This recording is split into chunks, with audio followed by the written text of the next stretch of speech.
જામનગર શહેરમાં આવેલ માંડવી ટાવર, બર્ધન ચોક, દરબારગઢ વિસ્તારમાં હાઈકોર્ટ દ્વારાનો હોકિંગ ઝોન તરીકે જાહેર કરવામાં આવ્યું છે.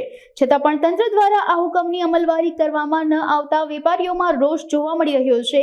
ત્યારે આજે નો હોકિંગ ઝોનની અમલવારીની માંગ સાથે 300 જેટલા વેપારીઓ દ્વારા દુકાનો બંધ રાખી વિરોધ વ્યક્ત કરાયો હતો. બાદમાં રેલી સ્વરૂપે કલેક્ટરને આવેદનપત્ર પાઠવવામાં આવ્યું હતું. નમસ્કાર, મારું નામ જયેશભાઈ કોટક. બર્ધન ચોકમાં વર્ષોથી આજે 50 વર્ષ પહેલા દુકાન ધરાવીએ છીએ. આજે વર્ષો જૂનો સળગતો પ્રશ્ન છે કે ટ્રાફિકની સમસ્યા એ બર્ધન ચોક, માંડવી ટાવર, દરબારગઢ વિસ્તારમાં છે ને આજે વર્ષો જૂનો જે સમસ્યા છે એ ચાલી જ આવે છે.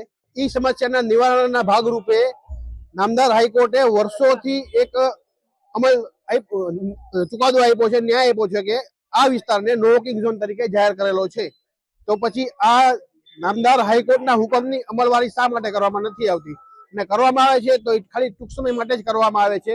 તો આ ટૂંક સમય માટે જે અમલવારી છે એના કરતા આને કાયમી ધોરણે આ નિયમ છે એ અમલમાં રહે અને વેપારીઓને પૂરતો ન્યાય મળે અને વેપારીઓને અગવડતા ન પડે.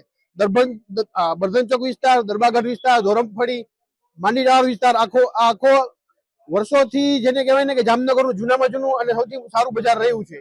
આ વિસ્તારમાં જેટલા ગ્રાહકો આવતા હોય છે એને વાહનો રાખવા કઈ જગ્યાએ? જ્યાં વાહનો રાખવાની જગ્યા છે ત્યાં તો બીજા બધા આર્થિક દબાણ કરેલા છે. તો આ દબાણને દૂર કરે અને તંત્ર છે એ આ દબાણને દૂર કરી પાર્કિંગના પ્રોપર પટ્ટા બનાવીને ગ્રાહક જે રીતે પાર્ક કરી શકે પોતાના વાહનો, કે એને પાયલોટ વાળા ગાડી ઉપાડે નહીં. તો એના માટે અમારી માંગણી છે કે હાઈકોર્ટના હુકમની અમલવારી સંપૂર્ણ રીતે કાયદેસર વ્યવસ્થિત રીતે કાયમી ધોરણે કરવામાં આવે. એના હિસાબે ધંધાના નુકસાન એ થતું હોય છે કે આર્થિક દબાણ હોય તો ગ્રાહકો આવવામાં અચકાય છે, ખચકાય છે. વાહનની જગ્યા મળતી નથી રાખવાની. આજે કોઈ પણ ટુ વ્હીલર લઈને લેડીઝ આવે તો વાહન રાખે કઈ જગ્યાએ? આજનો કાર્યક્રમ એ છે કે અમે બધા 300-350 વેપારીઓ સ્વૈચ્છિક રીતે અમે અમારી દુકાન બંધ કરી અને કલેક્ટર સાહેબને એક આવેદનપત્ર આપવા જઈ રહ્યા છીએ કે હાઈકોર્ટના હુકમની અમલવારી કાયદેસર રીતે કાયમી ધોરણે કરવામાં આવે. કલેક્ટરશ્રીને મહા રેલી સ્વરૂપે આવીને હવે આવેદન આપ્યું છે. અને આ તબક્કે આપણે ઘણીવાર જોતા હોઈએ કે ઘણી ફેરે હાઈકોર્ટ પણ ઘણા બધા કામોની અંદર દખલગીરી કરતી હોય, એટલે મીડિયાના મારફતે હું નામદાર હાઈકોર્ટ શ્રીને પણ એવી રિક્વેસ્ટ કરું છું કે આ બાબતમાં પણ હાઈકોર્ટ બધા વેપારીઓ તરફથી એક નમ્ર વિનંતી છે હાઈકોર્ટને કે આ બાબતમાં પણ હાઈકોર્ટ દખલગીરી કરે એવી સૌ વેપારીઓ વતી એક રિક્વેસ્ટ કરું છું હાઈકોર્ટને.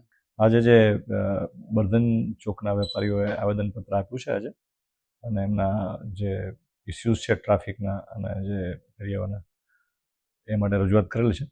તો રજૂઆત સામે અમે ટ્રાફિક સલાહકાર સમિતિ મિટિંગ અને કમિશનરશ્રી અને એસપીસીને પણ વાત કરીને આનો જેમ ઝડપથી આનો ઉપાય થાય એના માટે વહીવટીતંત્ર દ્વારા પ્રયત્ન કરવામાં આવશે.